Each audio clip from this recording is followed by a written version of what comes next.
One afternoon, while Amarachi was shopping, something terrible happened. She looked down her thighs and saw worms crawling out. She quickly adjusted like nothing was happening to avoid others from noticing, but gradually, more worms started coming out, very big worms. In the city of Port Harcourt, there lived a beautiful girl named Amarachi. Amarachi just stepped out of the ninth bus at Port Harcourt Garrison like someone ready to fight destiny. She carried a small Ankara bag, worn shoes, and dreams too big for the life she came from. She came from a village where the only future people expected from a girl was marriage and children. But Amarachi wanted more. She wanted riches, soft life, enjoyment, and to make the world bow for her. She believed with her full chest that money was the real God, and she planned to worship it well. She fixed her long wig, lifted her chin, and whispered, "I will never die poor." Other people came to the city to work, school, or learn trade. Amarachi came to conquer. People stared at her beauty, brown skin like polished bronze, curves like temptation itself, and eyes that could make a married man forget home.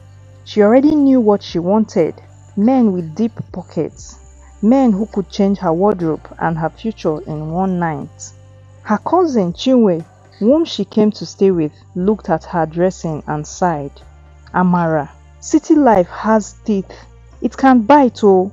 Amarachi smiled confidently.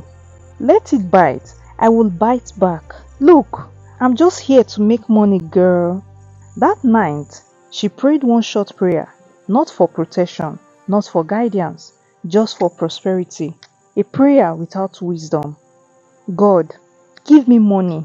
Anyhow, let money just come, I beg." She did not know that the devil also answers that kind of prayer. Within 2 weeks, Amarachi had learned enough to move like someone who belonged to luxury. She started going to lounges in GRA, clubs by Abacha Road, bars where oil company executives relax.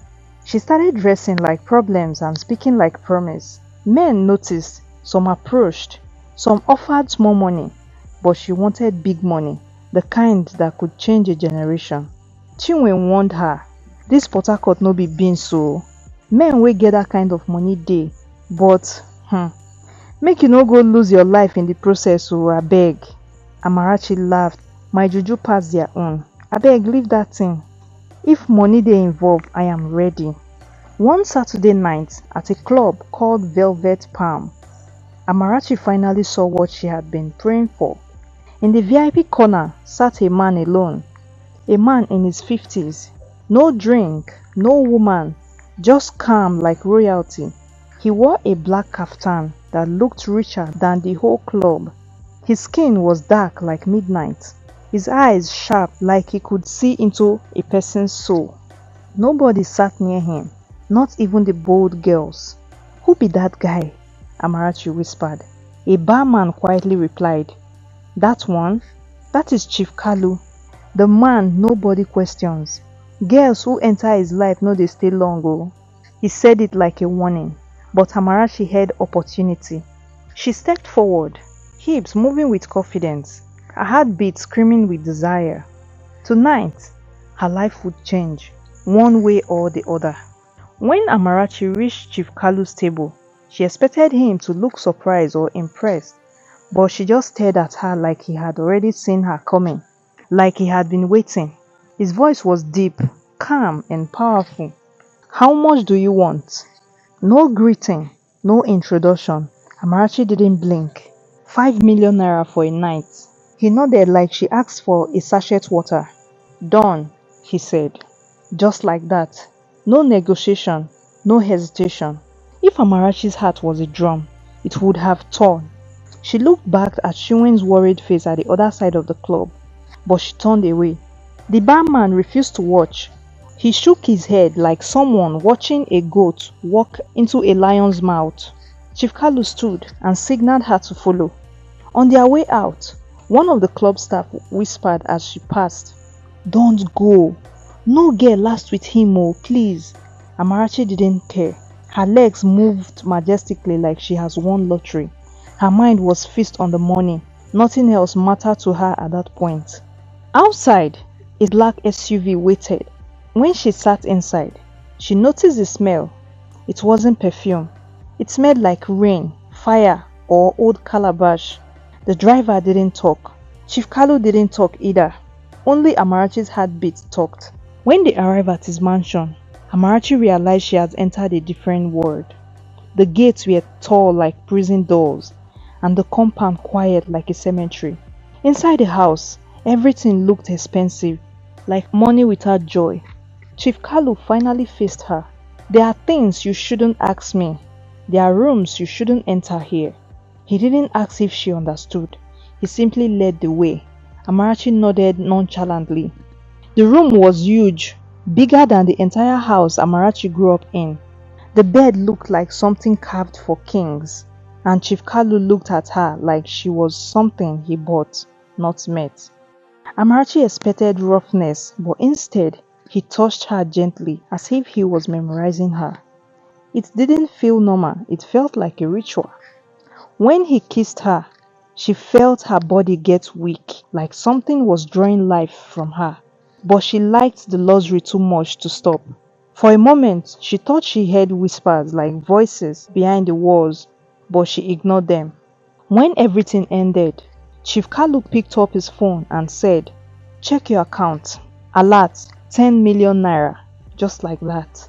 Amarachi almost screamed, but she swallowed the joy and acted like she had seen that kind of money before. She saw a door at the end of the hallway, a black door slightly open with a red light shining from inside. It felt like somebody was standing in the darkness watching her. Chief Kalu's voice came from behind, calm but sharp. "That room is so beautiful. Would you like to see it?"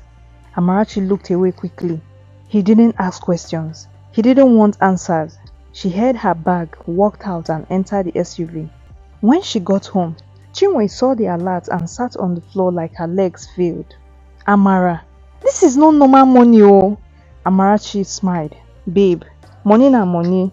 Since when me and my family dey suffer, normal money we no see. Even the abnormal one sef, we still no see. So calm down, nothing dey happen." Chinwe shook her head in disappointment. She slept that night with the phone under her pillow like it was a baby. But at 3:11 a.m., she woke up from a nightmare sweating. Her heart was racing.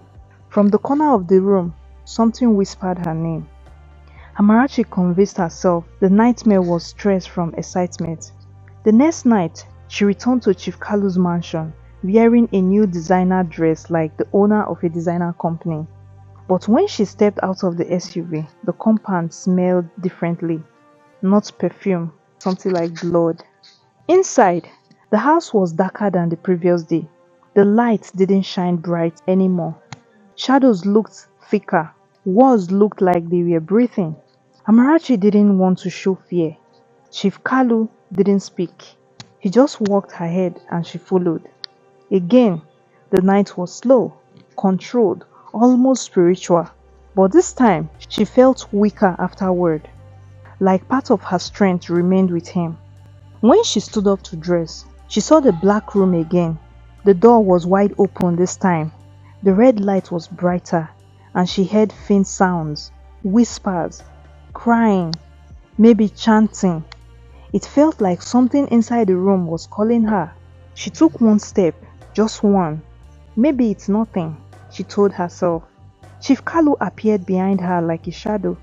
"If you pass that door and enter the room, you will never return the same." Amarachi laughed nervously. "What's inside?" He answered without blinking. "It's nothing serious though, but it's very strong."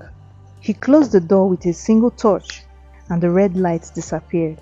Before she left that night, she handed her a brown envelope. 50 million naira, wrapped like a bread from a bakery.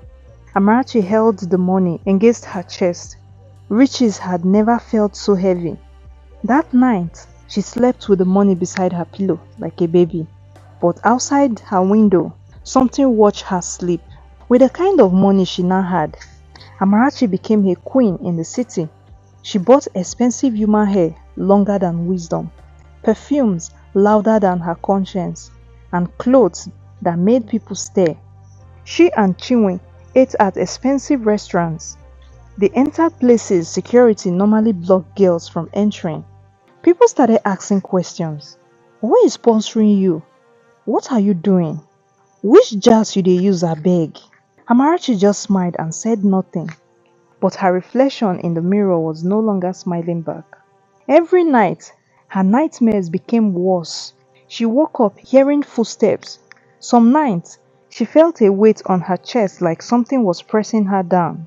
She woke up choking, her wig lying on the floor like it was pulled off. But one afternoon, while Amarachi was shopping, something terrible happened. She looked down her thighs and saw worms crawling out. She quickly adjusted like nothing was happening to avoid others from noticing. But gradually, more worms started coming out, very big worms. She dropped the shoes she was holding and ran out. Immediately, people noticed and they watched in surprise. Some said, "Wait oh, no be that slave queen be that? And wetin dey come out of her body like that?" The next morning, Amarachi woke up and noticed her hair on her pillow. She touched her scar and more fell off. Her skin looked dull, almost grey, like the color was fading. She tried to call Chief Kalu, but his number was unreachable.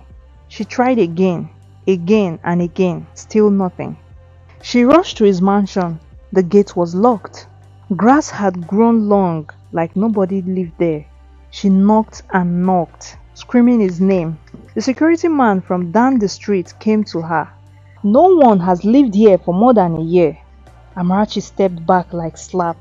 "It's a lie. I was here 3 days ago." He shook his head. "Madam, you're not the first person to say this. Like I said, no one has lived here for the past 1 year." Those words broke her. She fell to the ground, shaking. She felt something move inside her like a living thing. That night, she pulled off her clothes in the bathroom and looked at her skin. Her veins looked black. Something was crawling under her flesh. "Jesus, what's happening to me? Please help me." Then she felt a sharp pain and watched a small white worm fall from her leg to the floor. Amarachi fainted. Chinwe carried her to a private hospital. Doctors checked her and stepped back immediately. "What is this?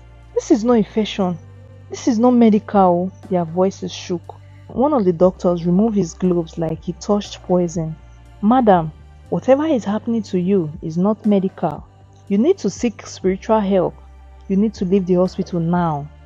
Chinwe begged, "Doctor, please do something, please." The doctor stepped back. "This is spiritual. We can't do anything to help her. You guys need to go seek spiritual help before it's too late." Amarachi crawled outside the hospital crying, "Somebody help me!" People watched from distance, but nobody came close. Some mocked her. Her beauty was gone. Her youth was fading like money dew. The wealth she chased was still in her account, but her soul was no longer in her body.